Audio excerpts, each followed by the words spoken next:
to talk about communication, which is something that it was something that was really important last semester. It was something that we did a really good job of sometimes and then did a really crappy job of it sometimes. So I kind of put together a little thing to hopefully help make it easier and then also give you guys skills to use later on when you go on to work in the real world. What is communication? What do you guys think communication means?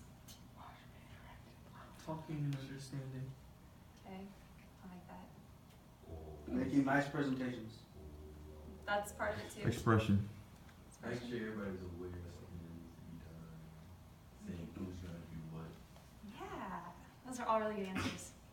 So defined according to dictionary.com is the imparting or exchanging of information or news, means of connection between people or places, a letter or message containing information or news, the successful conveying of sharing of ideas and feelings, and social contact. That means actually talking face to face, not text messages. Although it does include text messages, phone notes, phone calls, Snapchat, DMs, emails, face-to-face conversations, tweets, and social media posts, and there's probably 1,000 others, and a lot of it's stuff that we plan on using this year to communicate with people anyway. Steps to good communication. Communicate early. I can't stress this enough. We had a couple people last year that didn't communicate early. It would be last minute, hey, can you take my shift? And by that point, everybody else had plans, and we were struggling, and it ticked a lot of people off. I guarantee you the easiest way to get your shift covered is at the beginning of the week, or I think we're having weekly meetings. At that weekly meeting, if you know you're going to be gone a day, especially if you're in a sport, tell somebody. Find somebody to cover that day that we have the meeting. That'd be the best time to do it. Communicate often. This is not something where I say, Paco, can you cover my shift? And then don't ever remind him, don't ask him if he can do it again. Communicate, talk. That's why we have our weekly meetings, is to get together to figure out, hey, okay, we screwed up here this week. How can we fix it to do better next week? So-and-so missed their shift this week. Can we get that switched around? It's something we have to interact daily in order to be a good team. Remind. Can't stress this enough. There's a lot of times that we have 1,000 different things going on. I know you guys all have classes to deal with. A lot of us are sports, so we have that to deal with. We've got classes, you've got other jobs. Your mind is full. You're gonna forget. Remind somebody. If somebody's taking your shift, maybe the day before say, hey, can you still take my shift? And then if they can't, then you still have time to find it. Don't just wait till 5 minutes, hey, you still got my shift? And then they forgot and you're scrambling to find somebody to cover for you. Refrain from demands. The most annoying thing ever is when somebody comes up to me or comes up to anybody and is like, I need you to do this. With the students, it doesn't work. Like, we had people that would go down and would tell the first floor guys to shut up, and that's not gonna ever work. You have to be cordial, you have to be polite. The best way to get your point across is to ask them, like, hey, can you keep it down for me? You'll have to probably ask 5 or 6 times, but don't demand it out of them. The best way is to be polite, ask questions, go that way. Keep an open mind. That's a really big one too. If you're dead set on doing something your way, but somebody else may have a better way to do it, but you're dead set on your way, nothing's gonna get done. All we're gonna do is sit there and butt heads. That was another issue that we had a couple times last year, was a couple people wanted to do it their way, weren't open-minded, and it caused some problems. There's usually a way to compromise. So you have an idea, somebody else has an idea, put it together, and it's gonna be amazing. And it's gonna work even better than your ideas separately. Stay positive. It's hard. I know, been there, done that. It was really hard to stay positive multiple times last year, but it's a big one.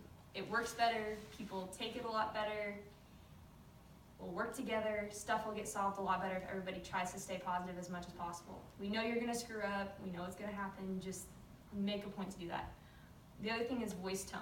How you ask somebody anything will determine how they react to it. If I looked at Sierra and said, I need you to get something done for me today, she'll probably be like, yeah, right, okay, if you're gonna ask me like that, I don't wanna do it. But if I say, hey, can you do me a favor? I need you to get something done for me because I don't have time to do it. She'll probably be, I hope, be more willing to do it for me if I ask that way. It's also how you deal with students too. If you yell at them and you're rude to them or you have a bite in your voice, it's not going to come across as well as if you say it nicely or say it in a different tone of voice. How you say, your body language is another big part that plays in that, and reading their body language too. Why it's important. It leads to trust, it leads to effective teams. We are a team, we are a family. It's the only way that people stay safe. It's the only way that we prevent fights from happening. It's what keeps this campus running smoothly, especially over in the dorms and down here. It creates friendships. I became friends with a couple people last semester through this that I never thought that I'd be friends with. And it's pretty cool, and I'm glad I did. It leads to positive leadership. If you can figure out how to communicate now, it'll put you in a better spot later on. So like when you get a job and you have good communication skills, you'll get promoted faster than if you can't. There's a book called How to Win Friends and Influence People that I would highly suggest that you read if you ever have the chance, because it's really good. It talks about this. There are people that they may not have been the smartest, they may not have had the most education, but because they knew how to communicate and deal with people, they were the ones that got promoted. John D. Rockefeller was one that the book uses quite often. Abraham Lincoln's another one. A lot of the very successful people in life may not have been the smartest, brightest, but they knew how to communicate. They knew how to get along with other people. Positive atmospheres. We have a rap in the community that isn't always the most positive. If we can change that and communicate with the students, get them involved in a positive way instead of keeping everything so negative, the chances of the community seeing us different, getting more support, getting more students here to build this campus, because it's a beautiful campus and there's a lot of good people here. And it also creates a positive atmosphere. It creates happier students that will be willing to come back and not have as many issues later on. That's kind of the general gist. Everybody has a cell phone, right? Okay, that's really, really important that you have that on you at all times. You are on call at all times. That was something that we had issues with last year. We had a couple people that we'd send text messages out because we were having a big issue that required all RAs to be a part of, and 2 or 3 showed up. And that's not we can't have that happen. It's gotta be everybody. That's part of communication. It sucks. I know there was a couple times I was in my bed at 1 o'clock in the morning and I'm getting text messages from teammates and a couple of the other RAs from last year, and I'm having to drag my butt out of bed half asleep to go deal with it.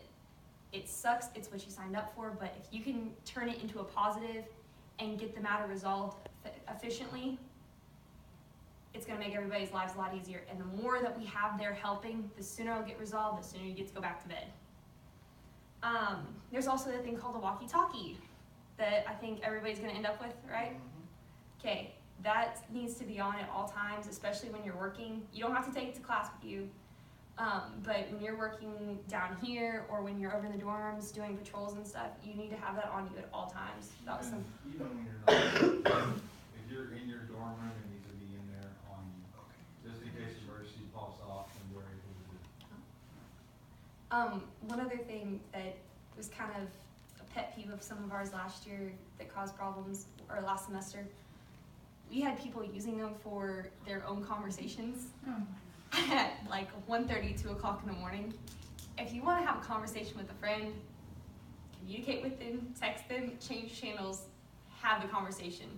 Just make sure that you flip back the next day, but always have that on you. Any questions? Okay, that's all I have. Oh, I really do have a question. Okay, there was like a lot of problems last year when we had to, I'm trying to give an example. Okay, like let's say you had to text something in the group message, but like nobody replies. And then you're like, why aren't they replying? So then you try to get a hold of them separately. What do you do in that situation? If nobody replies, and then you try to get a hold of them separately and they still don't reply, I would probably text Ben or Mary and say, hey, I'm having trouble getting hold of people. That was definitely an issue. So if you get a group message that somebody's asking you to work, please reply, because it makes people frantic and then they get ticked off and that causes problems.